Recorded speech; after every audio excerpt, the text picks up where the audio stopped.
All right. So Richard, can you hear me okay? You can? I can hear you. Can you hear me, Mick? Yes, I can indeed. You're I'm nice and snug in the office here. Is it okay in the glass house there? It's always nice in here. Yeah, it's pretty miserable out there. And actually, later on, we're going to do an outside broadcast from my apple tree just outside the glass house here, because describing pruning is a hard job. But if I've got a tree in front of me, it's a lot more straightforward. So hopefully, the computer is as weatherproof as I am if it gets rained on a bit. We'll find out. Yeah. That sounds like a first for our in the veg patch webinar, a live outside pruning demonstration. So that's very exciting. Yes. Well, now I have somebody working in the garden with me. My garden manager, Leo, is going to come along and video me. So hopefully it'll work. It sounds like it's fraught with potential tech challenges, but anyway, we'll trust the process. So yes, exactly, Catherine. He's getting very technical and creative in his old age. Well, I always have been Um, on the horticulture side. It's the IT side that I'm remedial at. so Richard, this is our last in the Veg Patch webinar for the year. How are you feeling? Um, Are you I've, bereft? I've been quite pleased. The last few weeks has been proper winter weather. Yeah, You get used to the idea of looking at the climate crisis in operation, but what's been happening the last few weeks is what I remember happening for the last God knows how many years, really. yeah, So it's something going out on a frosty morning, coping with a little bit of extra rain, but not a huge amount of extra rain. All seems normal. So yeah, I've got my winter foliage on personally, and you're ready for the weather. And but for all people listening today, you'll get so much more at your garden if you carry on doing things over the next few months. There's something fundamentally very satisfying about going out there in the weather and defying the weather and being out in it yeah. and appreciating the turn to the season. And then when the spring comes, you'll appreciate it so much more. But there's always things going on, things to look at. So Yeah. keep venturing out there. What would you think in terms of like what kind of a growing year it's been overall? Like it's obviously it's come with the usual challenges and triumphs, but and I suppose the added layer of climate change related sort of uncertainty. But how do you think about the year in total? Well, the Uh, beginning was so bad that I thought of the idea of retraining as an accountant, which occurs to me every so often. With just water sitting on everything, you couldn't move, you couldn't do anything. And as I've said before in these webinars, Irish agriculture and horticulture was only a couple of weeks away from complete disaster. It was going well into April, and suddenly the rain was turned off, and everybody moved very quickly as we all could. And after that, it was a fairly reasonable season, but I began to doubt that much was going to happen. But thankfully it did, and there's reasonable harvest coming in around the country, and there's reasonable harvest coming in for us. We're still filling our boxes and filling the shelves in the shop with our winter stuff now. Obviously, you're not really going to get tomatoes now or cucumbers or courgettes. But yeah, it's not been too bad. yeah. I noticed two things that I wanted to mention to you, Richard. One was that we interviewed Contrast, the apple farmer there, for the podcast, which I think that episode went live on Tuesday. For those of you who are interested, really interesting chat with one of our Nobody really. knows more about apple growing than Con. No, Yeah, it's exactly.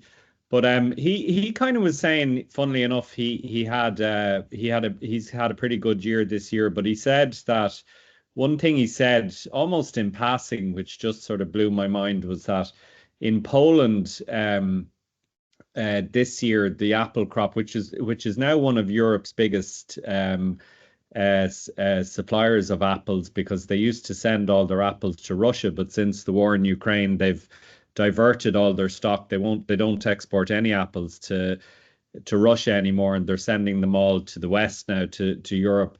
And they've become, I think, if not our biggest, certainly one of our biggest apple producers in Europe.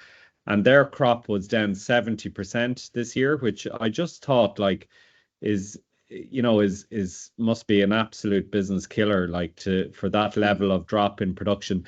And the phrase that he used that I thought was just really, really interesting. He said it's climate change has made it a kind of a weather lottery every year, that Yes, you just that's it's it. them, Yeah, it's them this year, could be us next year, kind of thing. that's I've used a similar phrase myself. And talking about apple production, a very good local organic grower of apples, Richard Galvin, here in Woodford. We buy a few apples from him for the shop and so on now, because all ours were stolen. But he, a couple of years ago, had a late frost, which I can't remember the figure he used, but it was below 50% of his crop left. And that's the late frost. I mean, there's always been late frost, but now the growing season is starting a couple of weeks earlier, but the date of the last hard frost isn't any earlier. So for particularly for fruit growing, which is so determined by temperature dates, dates of last frost, type of winter, it really is a lottery. And it's I mean, growing has always been fraught with the weather. It's what I went into many years ago, but there's an added layer now. And there's had it have continued wet for 2 or 3 more weeks, we'd have virtually nothing on the shelves here. It was that near to being a disaster. Yeah. The other thing I just heard on the radio this morning on the news, the price of coffee apparently has reached like a 15-year high, I think, because of, again, climate related impacts on growers in South America and stuff like that. So it kind of, I think every now and then, the impacts of climate change on food production and on commodity food production in particular kind of breaks through or into our consciousness and reminds us how tenuous the whole thing is. But anyway, it is, yes. That's the backdrop, I suppose, for a conversation about today's discussions, which I know is about fruit pruning. We might come to that in a second. Obviously, you're going to do your live demo there, which would be fantastic. I guess maybe before we get into that, Richard, like just a bit of a sense of what you're up to in the garden at the moment, and what us home growers should be thinking about as we move into December. Like, we're still in kind of, a lot of I certainly at home I have a lot of veg in the ground and in storage, I suppose, still, and so it's not certainly nowhere near Hungry Gap territory yet, thankfully, but it does feel like you move once you get the garlic and the broad beans and the last of the sowings done, that you move into a bit of a quiet, a bit of a lull in proceedings in December and January. Is that sort of similar in the veg garden here and in the wall garden in Carmore? You are a fair weather gardener, Mick, we know that, but it's a very good time of year to be tackling bigger jobs, I suppose, because you've not got other things pushing in on you for growing. So pruning, although actually, well, I think there was one question there, a lady asking about, actually, I think it was a lady, about trimming a yew hedge. Traditionally, you do yews in late summer, early autumn. You won't kill it if you cut it now, but it could look a bit brown and tatty. You're probably better waiting till next summer if you don't mind. But generally, it's a good for any deciduous plants. It's a great time for pruning and planting. So if you're establishing a fruit garden, go and do that now. And in fact, there's actually one question there: preparing ground for a fruit garden. If you are planting a fruit garden up, then you want the soil to be quite nice and free draining. Now, I would have been trained, and books will still say this, as gardening books have a time lag of about 40 years, I think, before new innovations are incorporated in them. But you to break up the ground underneath where the root plant's going, and to put in a large amount of compost or manure. That very much doesn't work. It's what I was trained to do. And all modern thinking is that if the ground is draining properly, don't break it up, because if you break up the soil, it'll be too loose and there'll be air pockets there and the roots won't take nicely. So if the soil, unless the soil is horribly compacted and water sitting on it, leave it as it is. But you dig out a hole for planting in, and the soil that you dig out there, mix it with some nice compost, or ideally compost, but if nothing else, with a general fertilizer, and put it back around the roots, and then a little bit of compost on top, being careful not to cover any higher than where the roots were. So it's a good time of year for planting, and that's a quick summary of how you prepare the soil, really. Yeah, there was a couple of other questions there I'm just looking related, which aren't fruit related. We might just cover those off first. So one is from Mary, asking about the best varieties of carrots for winter growing in a tunnel. Yeah, any of the what I would know as forcing varieties, I think that's a slightly old-fashioned term now, but I'm a slightly old-fashioned gardener. They're often got a Dutch name in them, like Amsterdam forcing or Amstel, and use a seed catalogue. Don't just go to Aldi and see what they've got, and always read the label. Make sure it's a variety for early sowing. But they're known as forcing varieties, saying they often have a Dutch name in them, and the lovely bunching carrots that you can be pulling later in the year. I probably wouldn't sow now. I would sow either in October or late January. Sowing them now might lend itself to a little bit of bolting. But what you can do, which we're doing here, is use the winter to get rid of all your weed seeds. If you've been growing stuff like your tomatoes, whatever, in the tunnel, and weeds got a bit of an upper hand, like they did for me with a new project and so on going on and losing staff, things like chickweed seeded down. Now, if you don't dig the soil, all we've done is scuffle it very lightly and water it. And I have a little mini forest of weeds growing now. Get those germinated. If you dig them in, the seeds are nice and safe in the soil. If they're on the surface, they'll germinate. And then you could get a weed-free, moderately weed-free surface to sow in January. Break the ground then in January and mix it all up. But you can usefully use the winter for lots of things, and that's one thing. So I'd wait till late January for sowing in the tunnel. Yeah. And Moira asked, this is a good question. I've gathered seaweed from my veg raised beds. Do I need to wash it first? That is fascinating. I'll try and keep it brief. Looking at how people traditionally use seaweed, I worked in the West Country in England for a while, in Cornwall. And there the tradition was to take it off the beaches, they're big storm Atlantic beaches there, and then stack it to wash the salt off.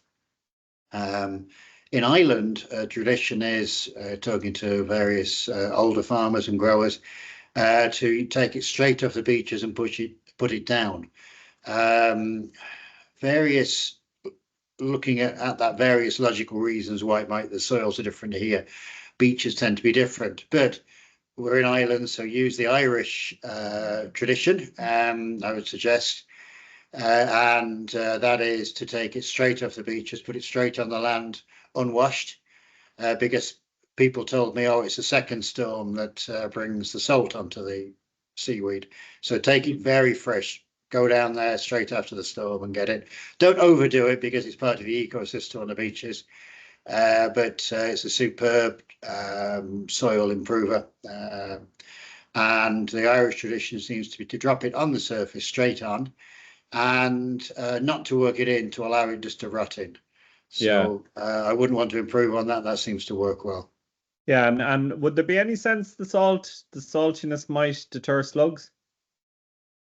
The salt will do to some extent, but by the time it's washed in the soil, which is where the danger comes of not leaching it, but as I say, the Irish tradition doesn't have leaching out of the salt. Yeah. But they will be deterred until the salt washes away. Yeah. Okay. And what's the risk of too much salt in the soil? Like, what would that do? Do you want the short or the long answer?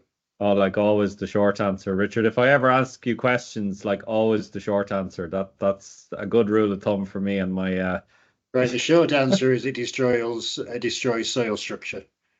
Oh, Oh, okay. go on. Let me talk about the Well, Mesopotamian like that's a very civilizations. short answer. I mean, give us like the Yes. next Can I two expand bullet it a points. little bit?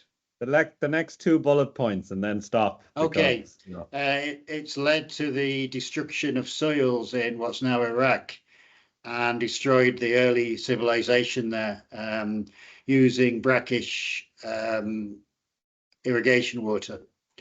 The salt gets in the clay lattices and replaces divalent ions, which causes the clay lattices to collapse. So I got it in quickly anyway. Yeah, you lost me at divalent, but anyway, that's fascinating stuff in fairness. Okay, so quick questions here before you get on to your fruit pruning demo there. So Mike is asking, hi Mike, I've red currant and white currant fruit trees that are 1 year old. Should I prune them this year? Only if you know what you're doing. You can leave both red currants and white currants to get on with it, if you wish, and they'll form a reasonably productive bush. But what you're trying to do with red currants and white currants is to create, well, think of them as apple trees, and she'll be showing you later, where you have a permanent framework and little spurs coming off it. So if you do nothing else, removing the vigorous shoots coming from the base, cut those right back. Because you just want the older wood. Totally, the black currants are totally the other way around. So if you know what you're doing and are comfortable, do it. If not, forget about it. But the very basic thing you can do is to remove vigorous shoots coming from the base because you don't want those. On black currants, you do want. Well, Mike should know what he's doing because he was on your course there a couple of weeks ago, Richard, I think. I'm sorry. I said Mike should know what he's doing because he was on your course, your fruit pruning course a couple of weeks ago. Yes, he should do. Yeah. And if he doesn't, he should get Hopefully his he's money. not asking for his money back. But Yeah, well, exactly. He should get his money back if he doesn't. Naomi is sorry, I'm just asking. seeing if I don't have my technician here yet. He's still packing parsnips. Anyway, we'll carry on. We have more questions here. So Naomi is asking, how much room do soft fruit plants need? Can you plant under trees as an understory? That's No. nice. No, I mean, sometimes you'll see in gardening books, raspberries, gooseberries can cope with partial shade. Well, they can, they'll grow, they just won't produce very much. Full sun.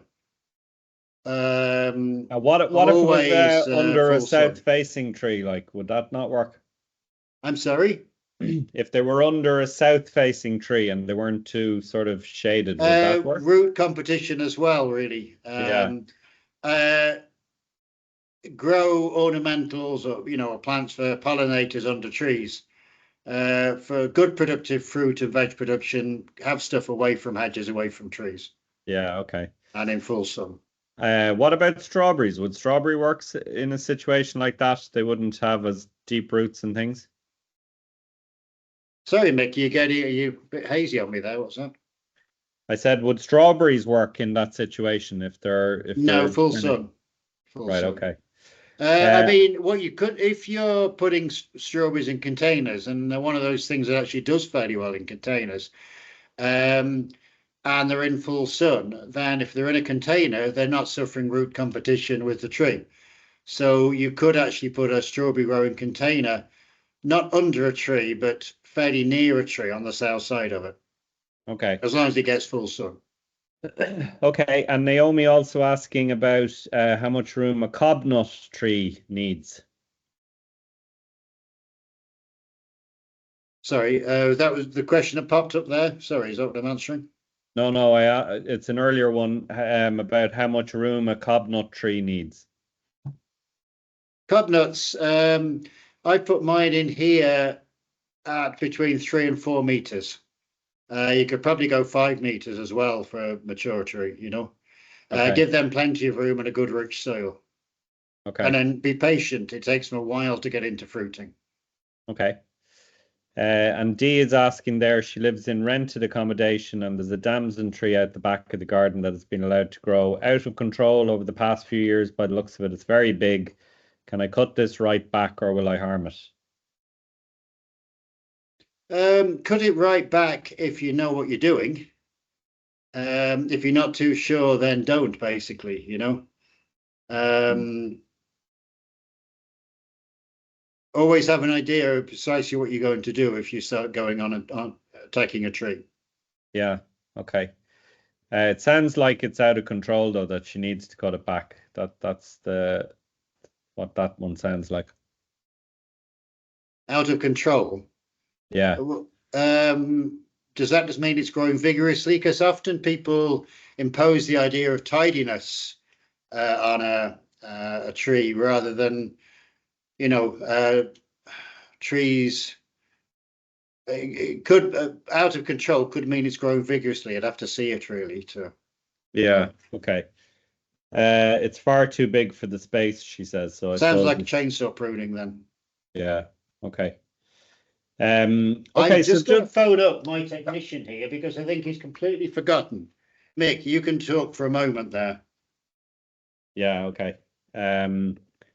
All right. So I suppose what we're going to be kind of hopefully talking about next, Richard, is the is kind of fruit pruning in general and seeing, you know, what is it that we need to be doing with fruit in the garden at this time of the year. If we've got, I guess for a lot of people, that would mean you might have some apple trees, some plum trees, some, you know, cherry trees, and obviously then the soft fruit, things like raspberries and gooseberries and the strawberries. And yeah, it's just a question of what do you do with them in the winter months, I think is what we were hoping to talk about today. So we might just start with that as a general question to you, Richard. Like what are the priorities when it comes to fruit at this time of the year? I guess across the spectrum of the tree fruit and soft fruit bushes and things like that. What do we need to be thinking of? Like what are the really important points for us to consider? Well, the important things are really don't dig around them. I don't worry about the weather. It takes an incredibly hard frost to kill the things we traditionally grow here. I remember we planted our first strawberry bed here the week before the beast from the east.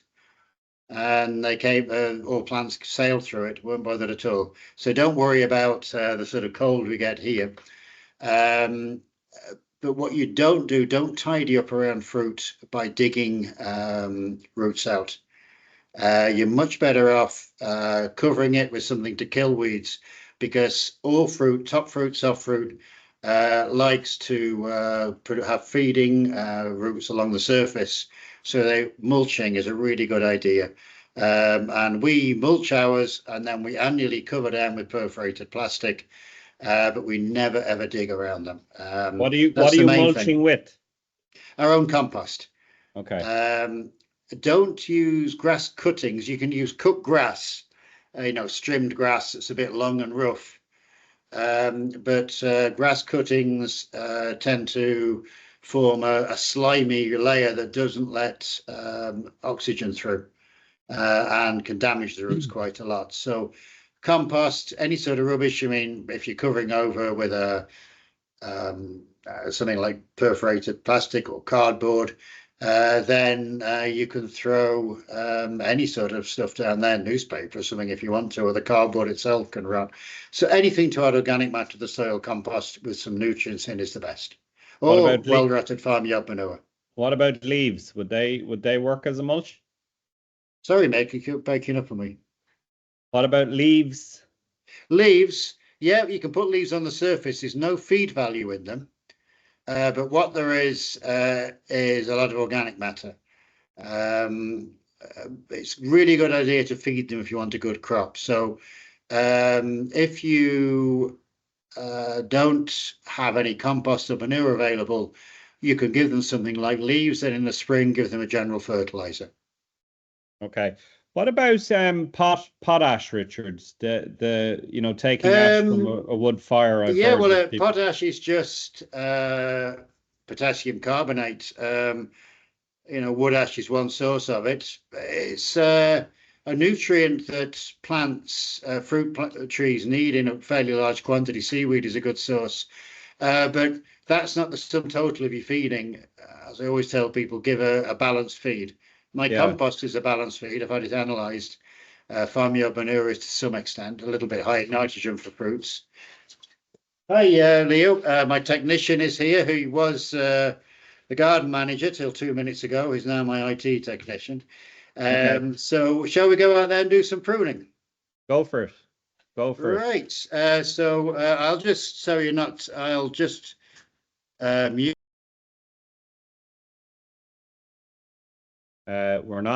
You're not muted now, Richard. You've turned off your video. Catherine, I was thinking that this could be a bit of hairy from a tech perspective, but hopefully we'll it was never going to end well. Yes, I kind of assumed that, all right. Richard, if you're listening to us, you need to turn your camera back on. Okay, so anyway, while we're waiting on Richard to come back to the light there, maybe if anyone has any questions, I could sing a song. I could do some juggling, maybe anything to prevent us. Oh, there we go.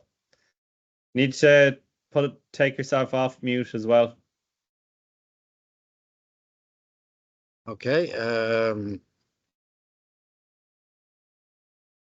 Hopefully that will work. If you can hold it just here, Leo, and move it in a bit. There we go. Right, you can see the tree. Not a brilliant, we could do with one of our professional photographers. Not brilliant. If we can hold it a bit up here. Yes, that's better. This is a tree, an apple tree, which I've pruned in my back garden recommended way, which is to do nothing initially. There is no pruning of shape to begin with. And if I'll just come over here, and you can see a little bit, hopefully there, that the tree's a funny sort of slightly messy shape. Okay, now we'll get back to, basically, if you get a type of tree, which is easy care, this is James Grieve, I have Katie there. If you're buying trees from somewhere like Irish Seed Savers or one of the nurseries like Future Forests or English's Fruit Nursery, they'll sell you an easy care one. But then when it becomes mature, you're pruning for fruit wood. Can you, here, if we can just, the little knobby bits here are called fruit spurs. You want lots of those. And if you have a look at this one here, you can see there's got a problem with a hedge behind. We'll go here. Yes, that's better with a building behind. You can see this one has grown up. There's fruit buds there. I'm going to cut that off. So you just have the selection of fruit buds. Can see this one? This has grown out. Fruit buds have formed behind it. There we go. And I'm cutting it there. So we just have the fruit buds. Up here, you can see all the fruit buds. And if you leave a branch to grow, the buds from last year below that point become fruit buds. So all it is a permanent framework that's made itself with all of these little stubby bits. Now, a tidy person would go, oh my God, they are a mess, but they are where your fruit comes from. These big, healthy looking shoots, cut them off. Here. You can see the fruit buds and pretty tough. So I lose myself here. I love pruning. So what we've created there is a series of the branches with the spurs on them. that's all there is to it. Don't prune anything on the outside of the tree, like here. You can leave that to keep growing, and every year the growth left behind produces fruit buds. If you cut the new growth back, you might discourage fruit buds. But what you can do is, for instance, here, if you cut it to 4 buds, the new growth, 4, then what tends to happen is the buds behind, the first 2 become fruit buds, and the 2 on the outside will grow out. So it's that's a very simple introduction to fruit growing. I'll just show you my espaliers over here. Just calling my technician over there. Just mind yourself crossing the road there, Richard. This is the other extreme from the leave them to get on with it, which I mainly have these, well, partly because Michael Kelly there wanted me to have them, but these are grown on wires, and these need pruning 3 times a year, and you're producing horizontal growth. The point being, horizontal growth has lots of fruits on it. So you're pruning 2 or 3 times a year, but you don't need to do anything fancy. If you get the right varieties, you can leave them to get on with it and tidy them up. Right, I think that's the end of the outside broadcast now. Thanks, Leo. We can go back into the office, as it were. That was a lot of fun, delightfully chaotic, as Catherine says. And it does strike me, Richard, I don't know if you can hear me yet, but like... Sorry, Mick, I'm on the move. Thanks, Leo. Oh, yeah. Thanks, Leo. Right. Can you hear me now? I can hear you fine now. Yeah, that was a lot of fun. And does strike me that it felt pretty brutal, actually. You know how much pruning you did. I'd be kind of a bit afraid of it. So I was surprised at how much you were taking off there, actually. Well, back you let the branches grow out, 2 years essentially, and then lower down the buds turn into fruit buds, then you cut back to those. And then you have a tree which is just a framework, as I say, with all these knobbly fruit spurs on. Mm. And is there any guidance on when you need to start that? Like, what age does the tree need to be, Richard? Age to start pruning? Yeah. Well, as I say, with an easy care variety, and some varieties aren't like this at all, I reckon leave them in for 3 years, let them get on with it, and then make a shape out of it. Because if you're doing the sort of kitchen, I mean, I can do it. That's why I've got the espaliers partly there. But the sort of kitchen garden thing of creating this lovely wine glass shape.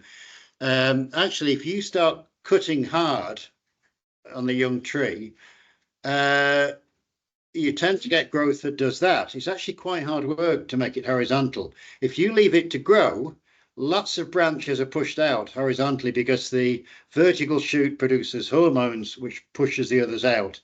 So you might end up cutting a quite big branch off, but by that time, that's growing up.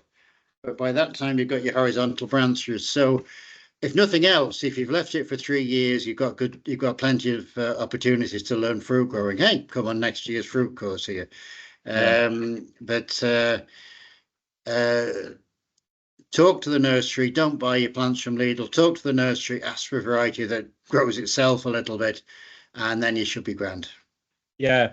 One of the other things that Con mentioned, Richard, which I think is maybe, and like for anyone interested in fruit, that discussion with Con on the Food Matters podcast is worth a listen. But he talked about the importance of rootstocks, like buying. It's not just about the variety, like getting a rootstock that's appropriate to the size of your garden is really important as well, right? Well, yeah, there's 2 things with rootstock. Well, first of all, just to explain to people who don't know what a rootstock is, an apple tree is 2 trees stuck together, grafted together.